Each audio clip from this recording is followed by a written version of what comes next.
Hi everyone, this is Lincoln. Today is 19th of December 2024, Thursday. This time I want to talk about 필 옵틱스에 대해서 말씀드리도록 하겠습니다.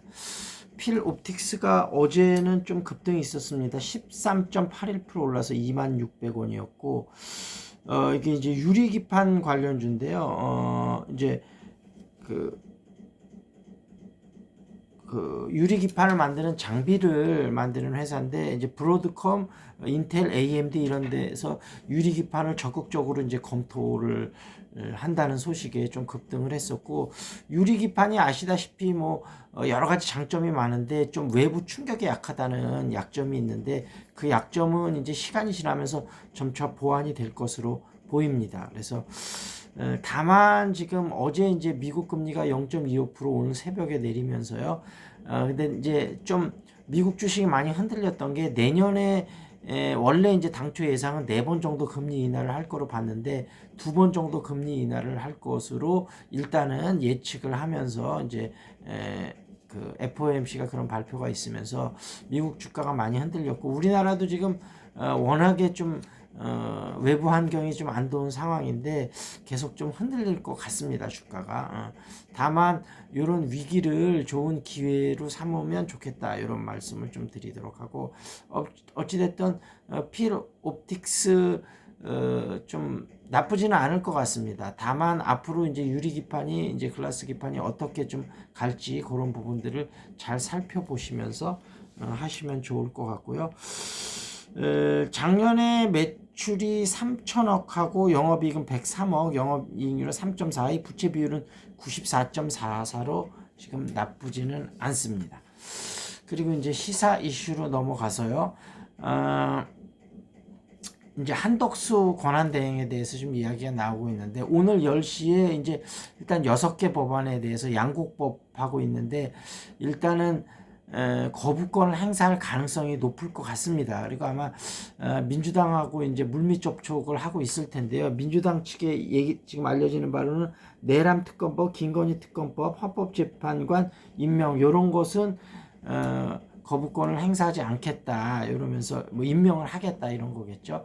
그러면서 양국법이나 이런 부분은 민생 법안이고 서로 간에 조금 의견이 다를 수 있으니까 이런 부분은 양해를 해달라, 이렇게 이제 나오고 있는데, 아마 민주당 대응이 좀 주목이 되고 있는데, 민주당 한편에서는 지금 사실은 그 윤석열한테 지금 뭐 이렇게 송달하고 이런 부분 같은 데서도 권한대행이 좀 더 강하게 대응을 할 수도 있거든요. 근데 그런 부분에 미흡한 점, 지금 이런데 거부권을 행사하는 점, 그러면서 한덕수 총리가 어떤 스탠스가 나오는 거 아니냐, 그래서 탄핵을 해야 된다는 그런 입장이 있고, 지금은 탄핵자가 너무 많아지고, 그다음에 한덕수가 탄핵이 돼서 두 번째 경제부총리 아니면은 뭐 교육부 장관 이렇게 내려갔을 때 그 사람들은 과연 또 한덕수보다 나을 거냐, 이런 거에 대한 확신도 지금 있는 건 아니거든요. 그러다 보니까 일단은 물론 이제 뭐 내란 특검법 이런 거에 거부권 행사하면 당연히 탄핵을 가겠지만,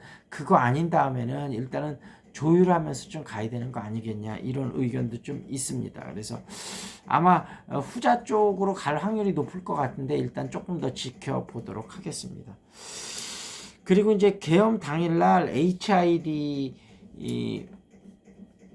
이야기들이 이제 계속 흘러나오고 있는데, 요건 앞으로 좀 더 이제 조사를 해봐야 될 것 같고, 다만 이제 한동훈 암살 그 점에 있어서 한동훈도 이제 적극적으로 그날 비선계엄 철회를 찬성하는 쪽으로 갔습니다만, 그날 이제 1차 계엄이 이제 해지가 되고 나서 수방사가 계속 그 의장 공관실을 주시를 했다 그러거든요. 그래서 아마 좀 그 국회의장을 좀 체포를 하고, 그 다음에 2차 계엄을, 그러니까 저도 좀 그게 이해해서, 여기까지 왔으면 2차 계엄까지 가면서 정면 돌파를 해야 되는데 왜 이걸 안 했을까. 근데 여기서 또 하나 궁금증이 풀리는 게, 국회에서 해제를 했으면 그게 이제 그 계엄사령관을 이제 육참총장으로 임명하지 않았습니까? 계엄이 해제가 되면 그게 이제 군 통수권이 당연히 합참의장한테 돌아와야 되는데, 합참의장한테 빨리 돌아오지 않자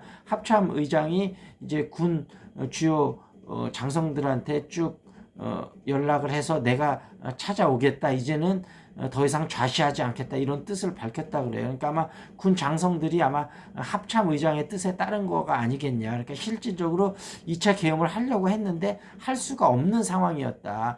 이런 의견들이 좀 설득력을 얻고 있습니다. 아, 그러면 이해가 돼요. 아, 이제 2차 계엄을 시도를 하려 했으나 여러 가지 상황 때문에 할 수 없었다. 그리고 이제 지금 문상원 같은 경우도 2차 계엄을 강하게 해야 된다고 그렇게 주장했는 것으로 여태까지는 좀 알려지고 있습니다. 그래서 국힘의 힘이 내란의 힘이 되냐, 국힘 내전이다 이런 식으로 뭐 여러 가지 좀 말들이 또 좀 나오고 있는 형편입니다. 그리고 이제 조기 대선이 되면 이제 물론 이재명 대표가 제일 유리해지는 건 사실입니다만 뭐 아직까지도 어떤 변수들은 있을 수 있다고 봅니다. 다만 이제 국민의힘에서 내각제를 강하게 드라이브를 걸고 있는데 과연 내각제 어떻게 보면 대통령제가 지금 이번처럼 나타날 수 있는 폐해를 막을 수 있는 부분은 있는데 우리나라 국민들이 이제 대통령제를 더 선호하니까 앞으로 이런 부분은 좀 더 논의는 있어야 될 것 같고 이 논의는 꾸준히 해야 되겠지만 지금 이게 또 이걸로 해갖고 다음 대선이 묻혀버리면 안 되거든요. 대선은 대선 트랙으로 가면서 요거는 시간을 좀 길게 두고 또 한번 상의를 해봐야 될 것 같다. 이렇게 말씀드리도록 하겠습니다. 그리고 이제 건진법사가 잡히면서 건진법사의 이슈가 또 엄청날 수 있다. 왜냐하면 명태균은 지방에서 주로 활동했지만 건진법사는 서울에서 주로 활동하면서 실제 대통령 후보가 됐을 때 거기 사무실에 가서도 일을 많이 했지 않습니까? 그래서 아무래도 여권 고위층하고 여러 가지 또 뭐 군 장성들도 많이 왔었다 그러고 검사들도 엄청나게 왔었다 그러고 건진법사 앞으로 게이트가 열리면 또 여러 가지 일들이 있을 것 같습니다. 자, 이 정도에서 마무리 짓겠습니다. 궁금한 종목 있으면 유튜브에 댓글 달아주시고요. 탁구 재테크 영어회화 관심 있으신 분 연락 주시기 바라겠습니다. That's it. This is Lincoln. See you next time.